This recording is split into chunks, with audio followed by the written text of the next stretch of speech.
ভালোবাসা গাঢ় হয়ে রতি নাম হয়, রতি গাঢ় হয়ে প্রেম আখ্যা হয়।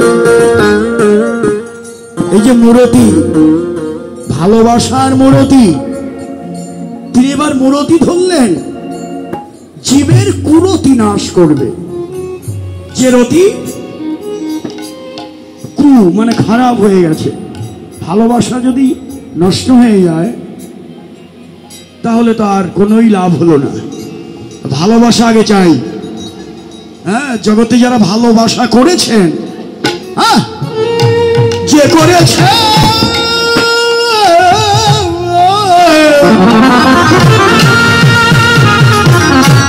ভালোবাসা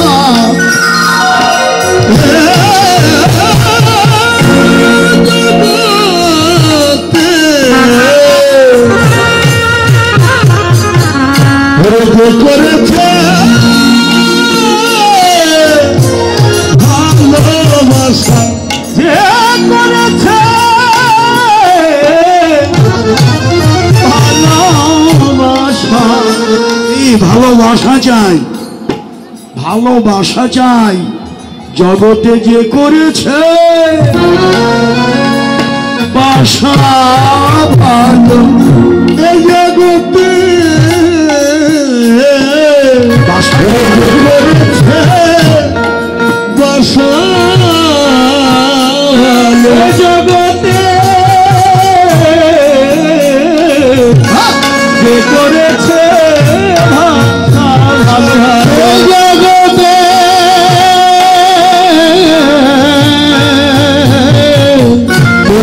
করেছে বাসা ভালো।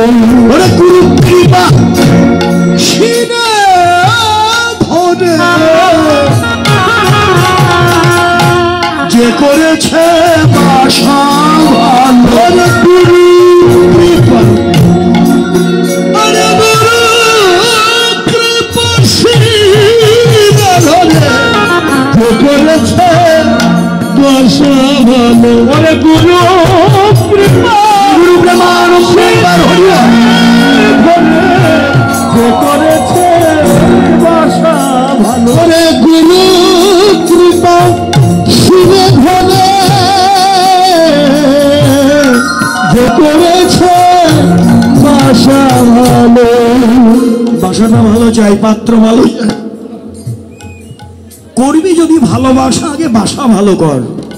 কুমুদকান্তের কথা, চারণ কবি তিনিও একজন।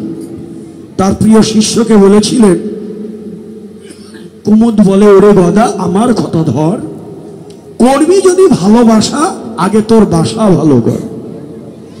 এই যে এই বাসাটা ভালো করতে বললেন, এটাই একটা মন্দির, ঘর এক মন্দির, এখানেই তাকে বসাতে হবে। সে বাসা যদি মলিন হয় তাহলে তো আর এখানে আসতে পারবে না। সে বাসা ভালো করতে হলে কি চাই? মহাপ্রভুর শিক্ষা অষ্টকের শ্লোক বলতে চাই, যে তদর্পণমার্জনম ভব মহাদাবাগ্নি নির্বাপনম শ্রেয় কৈলব চন্দ্রিকা বিতরণম বিদ্যাবোধ জীবনম আনন্দাম্বুধিবর্ধনম প্রতিপদেই পূর্ণামৃত সাধনম সর্বাত্ম স্নপদং পরম বিজয়ত শ্রীকৃষ্ণ সংকীর্তন। এই শ্লোকের মধ্যেই আপনার মহাপ্রভু বলে দিলেন, দর্পণ মানে আয়না, তো তোমার ভিতরের আয়না। ভিতরের আয়নায় যদি কালি থাকে ভিতরের রূপ দেখা যাবে না। তিনি তো ভিতরেই আছেন, আমাদের সকলের ভিতরেই তিনি আছেন, পরম বস্তু রূপে আছেন। হ্যাঁ আছেন তো, তবে আমার বাইরের আয়নায় বাইরের রূপ দেখতে পাই, বাইরের ময়লা আমি দূর করতে পারি, কিন্তু আমার মনের ময়লা যাবে কেমন?